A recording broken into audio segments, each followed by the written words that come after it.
Hello there. Hi, it's Sonja again. And this week, it's another one of our short videos. And this week, we've got the lovely Danny from Hertfordshire. Danny is celebrating, I think he's on about 6 years clean. Is that correct, Danny? Yeah. He's 6 years clean. And we're going to be talking about the topic of life after rehab. So, Dan, what can you tell us? Obviously, just want to get this out there before we go into this conversation. Me and you are friends from years ago. I've known you since you was 12 or 13. Yeah. I was very young. I was also a teenager when we first met in the lovely Southend in Essex. Yeah. So we go back to life after rehab. So what happened to you, Dan, when you got into rehab? What happened this time that didn't happen the other time? Okay. So I think if I'm really honest, I wasn't at a point where I was capable of making any decisions. I think if someone's on a lot of Valium, a lot of heroin and a lot of crack and homeless and in that chaotic lifestyle, you don't even really know what time of day it is, let alone being able to think about your life, where you are. I was completely numb and pretty much comatose most of the time. So for myself, it was more a thing of people around me caring for me and realising the plight of where I was at. And I was probably going to die.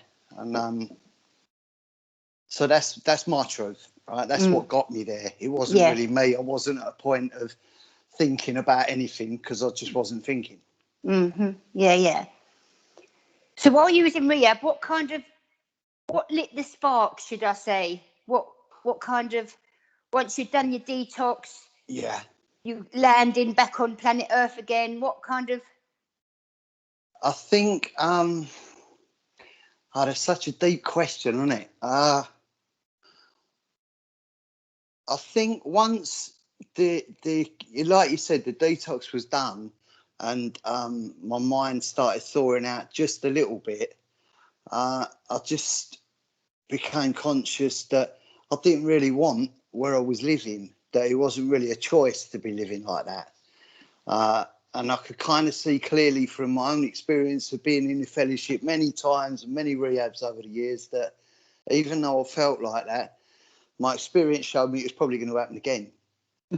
And I think the bleak reality that I'd been living, that was never my parents' plan for my life, the bleak reality that I've been living was the kind of motivator, and that gave me the willingness to, because the idea of going back to where I come from, and knowing that I probably would go back to where I come from because that was my experience as well, was sufficient to just make my ears open a little bit and consider maybe, you got it wrong, Dan, and maybe there's a different way of looking at it. And so I become willing to listen, I think.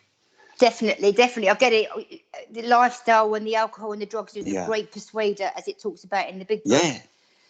So, okay, Dan, so that was what happened when you was in rehab. So what kind of, thinking about when you left rehab and then you was left with your own free will, because in rehab you kind of have to do stuff because that's what we do in rehabs. So what kind of happened to you? What was different for you when you got out of rehab? Okay. I know it's a funny thing to say, isn't it, right? That, I've become a bit humble because in that statement, there's not a lot of humility. But I think it was that. I think my experiences over 15-year period of being in and out of rehabs and fellowships just brought me to a place where I've just become willing. So the same kind of thing, really, that my reality that I keep ending up where I don't want to end up when I'm doing it my way and trying to cut corners. And I think just a clear instruction from you guys, helping me see that even though I'd spent years in fellowship, I didn't even really understand what I suffered with. Again, pretty simple, really. I'd just become willing to follow the directions. Did I like a lot of it? No. Did I want to be sat in meetings every night? No. Did I like a lot of the people? No, not really. Didn't really like myself at that point. But the alternative was horrendous. So Yeah. I just got on with whatever was suggested, because I knew at that point, like the big book says, I absolutely knew that it was a life or death errand. Yes. And the only thing waiting for me was misery and, just a bleak Isn't it a future. freedom when you have that reality, when you have that realization? Isn't that a wonderful freedom? Like, this is the alternatives. Yeah. Recovery or addiction. Yeah. And I think you guys really helped me with that, because I'd spent years doing book studies with people in AA and Green and Golds in NA and hundreds and thousands of meetings and conventions. But like, I just didn't understand the whole point of it all. Like, I didn't understand powerlessness. Yeah. And I think once people helped me make the concession, that was, it would seem so obvious now. Yeah. Looking back on it, I'm like, how did you miss it? But you can, and I'm a product of that. I spent 5 years in NA and AA and completely missed it. Yeah. So, yeah.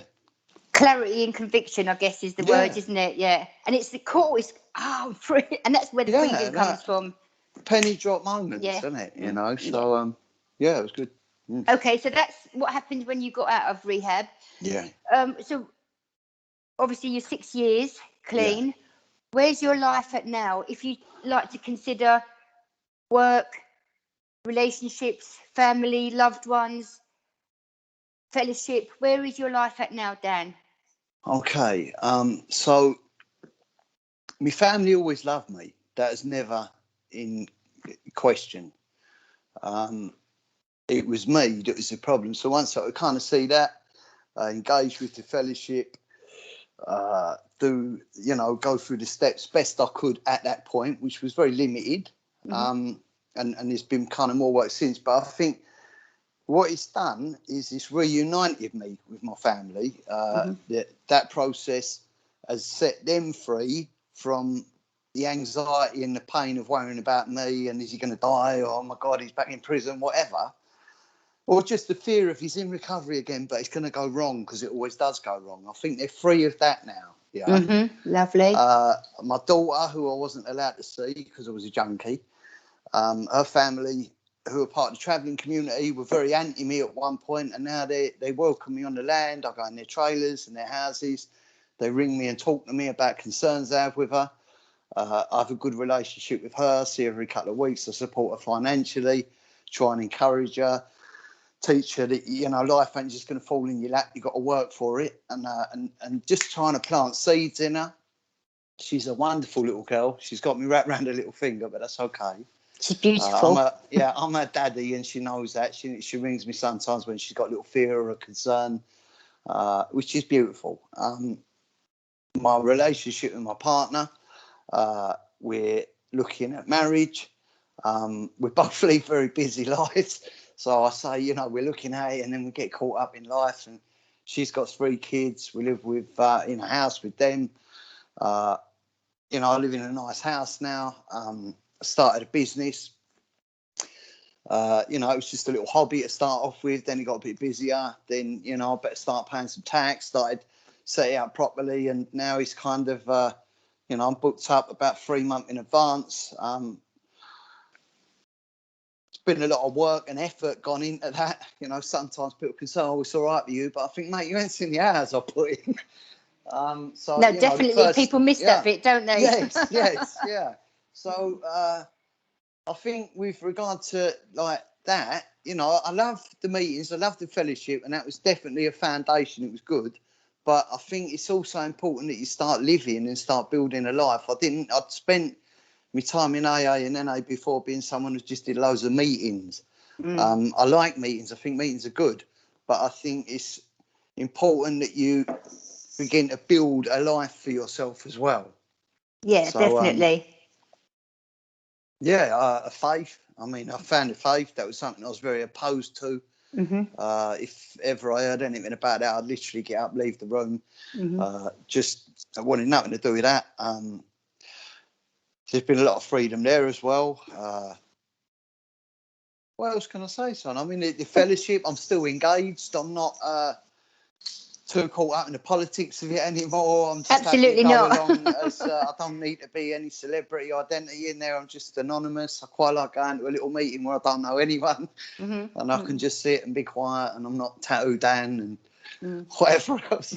So it's quite nice like that. But, so if you think about your life as it was, very similar to mine, as mine was, in the bleak stairwells of Southend blocks of flats. Yeah. If you think about your life then to now, would you ever? Do you miss? You know, when we first get clean, you start saying, "I've got to give it up. I'm giving it up." Like you've got something to give up. Like, could you ever imagine going back to that way of life? I think I'd rather jump off the flats than go back to than go living in on the the flats. stairwell of the flats. Yeah. So I get it. You know, when you're in it, it's just a kind of day-to-day rat race of trying to get that money together, to get that bit of gear, dodge the police, dodge the security guards. Another successful day, comatose on the stairwell, wake up, repeat. It's very lonely, very bleak. I had no relationships, completely separated, and cold, dirty, infections, whatever. So does that look attractive now? No. However, I am kind of conscious that it's important that I kind of continue in what I do to keep myself right, to make sure that that doesn't become my reality again. Small price for a massive prize. Massive. Small prize for a massive prize. And I think that, I'm behind you on that, Dan. I couldn't imagine. And can you imagine the money? Obviously, we both honest. We're working honestly at the moment. We're paying taxes. You imagine the money that just the two of us cost Southend Borough Council with the prison visits, the police, the hospitals. You imagine the money, the crime. You imagine the money that we've saved. It's huge. It's a huge. Addiction and recovery has a massive impact, negative and positive. Yeah. So I feel really blessed to know. I feel really blessed to know that you're clean. I feel really blessed to be in your life and your partner's life. I feel really blessed to know you, and it's lovely to see you clean. It's lovely to hear you talk about your dad, your relationship with your dad. Yeah. I just feel really. It's just really lovely, Dan. Oh, bless your heart. Thanks, mate. You're a good friend. So, right, that's the end of our little short video. If you've got any comments or questions, please leave them in the box below. And if you can think of any other subjects that you'd like us to talk about here at East Coast Recovery. Thank you very much, Dan. Nice one. God bless, mate. Cheers.